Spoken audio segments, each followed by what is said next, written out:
Hi, I'm Varnaz and welcome to Low Carb Keto Recipes and Having Fun. Today I have yet another exciting recipe for you. So let's waste no more time and let's go to my kitchen and let's get cooking. So let's begin. We take a blender and put in 1 cup of almond milk.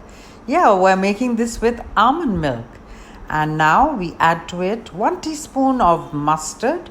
Use any of your preferred mustards.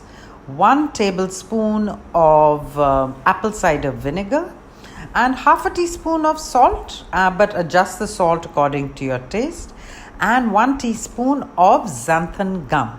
Now the other things you can add are a few garlic pieces and black pepper.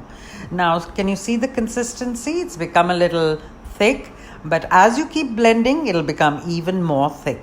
And look, here we have amazing. It'll even become thicker when you put it into your dish and put it into the refrigerator. So here you have dairy-free, oil-free, egg-free mayonnaise.